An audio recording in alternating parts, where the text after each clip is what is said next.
Bulandshahr breaking news में देखें कुछ खास खबर। बुलंदशहर जूना अखाड़े के महामंडलेश्वर यति नरसिंहानंद सरस्वती ने महिलाओं को लेकर दिया विवादित बयान। यति नरसिंहानंद ने कहा, जो महिलाएं एक बेटे को जन्म देती है वह नागिन की तरह होती हैं। यति ने कार्यक्रम में बैठी महिलाओं से कहा, आप सब ऐसी ही होंगी जिन्होंने ऐसा ही कारनामा किया होगा।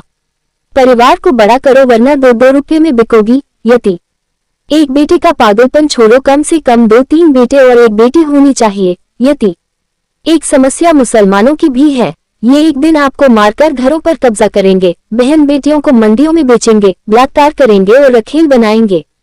यति ने कहा, अपने बच्चों की जल्दी शादी करो, गाड़ी केवल 2 बच्चों पर नहीं अटकनी चाहिए।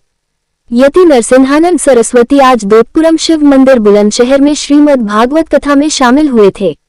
हमारे संवाददाता प्रदीप पंडित बुलंदशहर से। मैंने भाई साहब से कहा था कि मैं आ रहा हूँ, आप सबने मुझे मेरी बात रखने का मौका दिया, आप सबका बहुत बहुत आभारी हूँ। माँ और महादेव सदैव आपकी रक्षा करें, आपके परिवारों की रक्षा करें, आपके वंश की रक्षा करें, आपके बच्चों की रक्षा करें, आपकी सभी सात्विक मनोकामनाएं पूर्ण हो, आपका घर धन धान्य और बेटों से भरा रहे। काहे से भरा रहे? अरे दादी बाबा तो होते ही इसलिए हैं कि वे अपने पोती पोतों को पालें। अपनी बहू से कह, तू अपनी जिम्मेदारी निभा, बाकी ये बच्चे हम पालेंगे, तू ही ना हमें दे। अगर आप अपनी बहुओं से ये कहोगी तो फिर ये 2-2 बच्चों पर नहीं अटकेंगी, फिर घर में 4 या 5 बच्चे होंगे और आपका घर सुखी होगा। मैं तो कहता हूं कि वो महिला जो एक बेटे को जन्म देती है नागिन की तरह होती है। कैसी होती है? और तुम में से ज्यादातर ऐसी होगी, है ना? सबने यही कारनामा दिया होगा अंजाम। गीता पढ़ के देखिए, गीता ये कहती है कि दुनिया का सबसे बड़ा पाप अपने वंश का विनाश होना है। अगर बाबूजी हमारे वंश का विनाश हो गया तो हमारे जितने भी पूर्वज हैं वो सब स्वर्ग से धकेल दिए गए, क्योंकि ये माना जाता है कि किसी के भी वंश का विनाश तब होता है जब उसके सारे पुण्य समाप्त हो जाते हैं। और आप एक बेटा, फिर उसके एक बेटा, कोई ना लड़े, कोई ना मरे, तो अभी 5 या 6 पीढ़ी में वंश खत्म हो ही जाना है।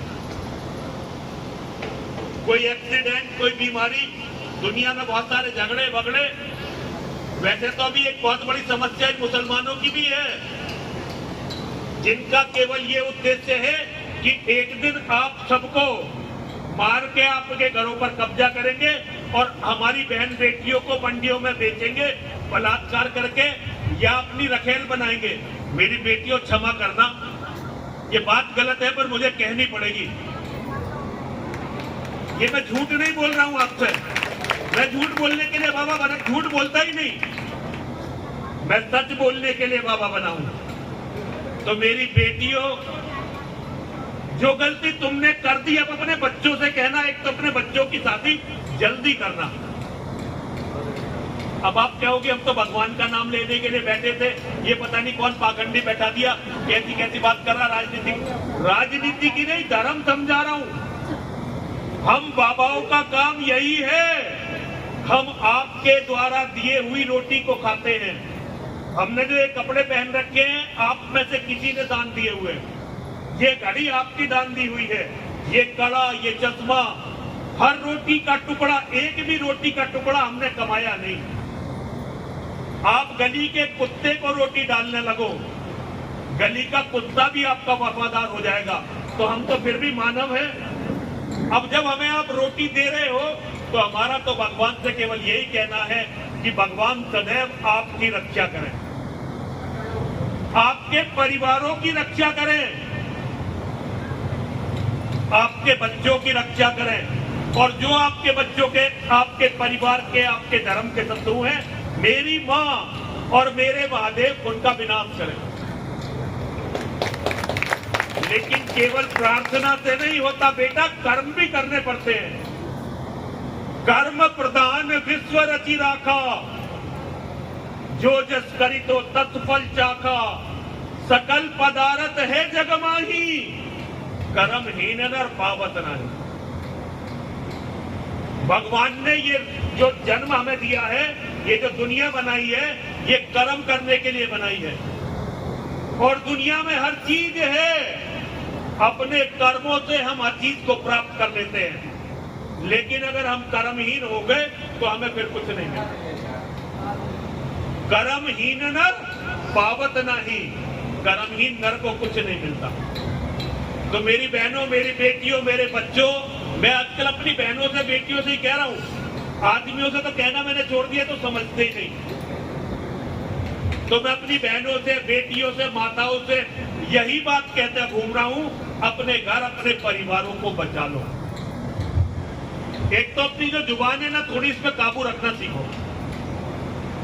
और जुबान का प्रयोग घर में प्यार बढ़ाने के लिए करो। अपने पति को उसके भाइयों से, भतीजों से जोड़ने के लिए करो।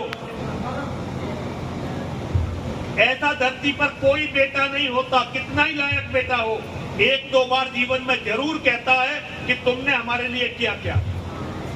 और यही बात अगर देवर के लड़के, जेठ के लड़के कोई कह दें तो उनसे लड़ाई। अपने लड़कों की भी तो सब झेलते हो। ये सोचो कि वे भी तुम्हारे बच्चे हैं।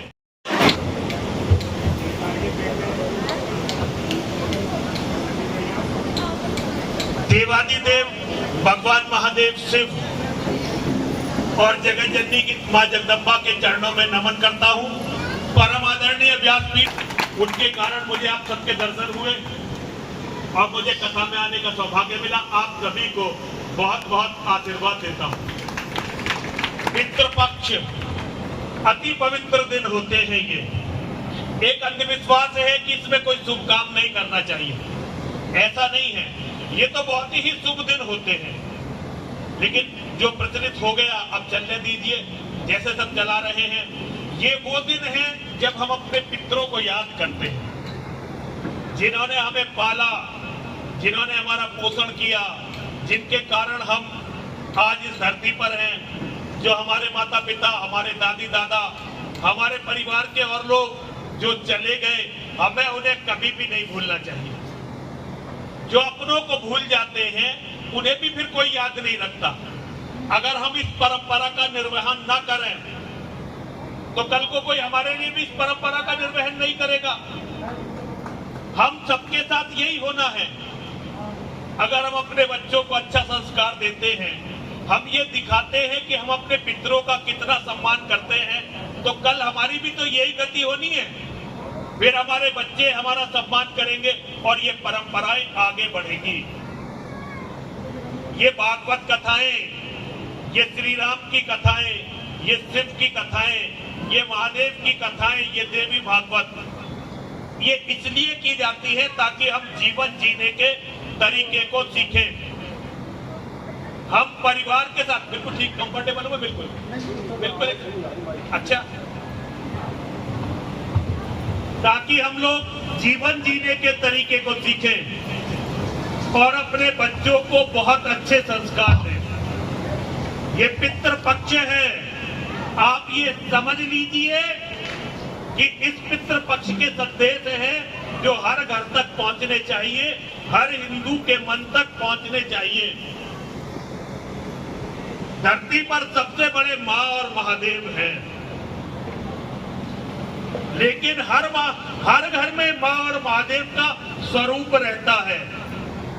हम सबके जो माता पिता हैं वो हमारे लिए जीवित मां और महादेव। और एक बात ये समझ लीजिए, उन मां और महादेव की पूजा ना करें तो चल सकता है। मैं ये नहीं कह रहा उनकी पूजा ना करो, उनकी पूजा इतनी जरूरी है जितना जरूरी है सांस लेना। लेकिन उनकी पूजा से भी ज्यादा जरूरी है अपने घर के मां और महादेव की सेवा करना, माता पिता की सेवा करना। जिसने अपने माता पिता की सेवा की, समझ लीजिए उसने धर्म के सबसे पहले कार्य को किया। और जिसने अपने माता पिता की सेवा नहीं की, अब वो और कितने ही धर्म के कार्य कर ले, वो कहीं नहीं गिने जाएंगे। सबसे पहला काम है माता पिता का सम्मान, माता पिता की सेवा, और फिर अपने परिवार का पालन पोषण, अपने परिवार की रक्षा। और परिवार में आजकल क्या परिभाषा हो गई है, इनसे सबसे पूछ लो जितनी हमारी बेटी बैठी हुई है। हाँ जी, क्या परिवार? जी मेरा पति और मेरे बच्चे, बस ये परिवार है। देखो ये परिवार नहीं हो सकता बहन मेरी, ये तो दिमाग का पागलपन है। जितना बड़ा परिवार होगा आप उतनी ही सुखी रहोगी। परिवारों को बड़ा करो, पहले अपने माता पिता, सास ससुर, फिर तायसरे पीतसरे, फिर फूफस, फिर देवर जेठ, नंद, उसके बाद अपने बच्चे, उसके बाद देवर जेठों के बच्चे, नंदों के बच्चे। ये सब आपका अपना परिवार है। इसे अगर अपना परिवार नहीं मानोगी तो मेरी बेटियों आज लिख के रखो, 2-2 रुपए में बाजारों में बिकोगी जैसे पहले बिकी हो। तुम्हें ये बात और कोई नहीं बताएगा। देखो बहुत बुरी लगती है, लेकिन मेरा काम ही है। देखो घर में आप कितने अच्छा घर बनाओ, अगर उस घर में आपने टॉयलेट नहीं बनाया तो घर किसी काम का नहीं। तो अच्छी अच्छी बातें आपको व्यास जी बताएंगे, जो गलत बातें हैं, बुरी बातें हैं, जो व्यास जी नहीं बताएंगे वो मैं बताकर जा रहा हूं। अपने पूरे परिवार से मिलकर रहो, परिवारों को बड़ा करो, और एक पागलपन जो एक बेटे वाला है इसे छोड़ दो। हर घर में कम से कम 2 या 3 बेटे होने चाहिए, और बेटी जरूर होनी चाहिए। हमारा धर्म कहता है कि एक बेटे के होने से तो बेटे का ना होना अच्छा है, ये वेद कहता है। पहला जमाना था जो हमारी माता जी का जमाना था, हमारी माता जमाना था, जब बहू आती थी तो सास आशीर्वाद देती थी, दूधो नहाओ, दूधो नहाओ, दूधो नहाओ। इसका मतलब क्या हुआ?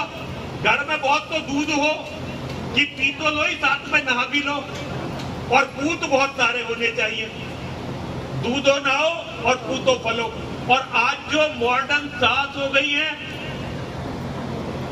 जिन्हें ताड़का माना जाना चाहिए, क्या कहती है बहुओं से? बच्चे कम करियो, देख हमारे बच्चे की ना तेरे बच्चे पाल।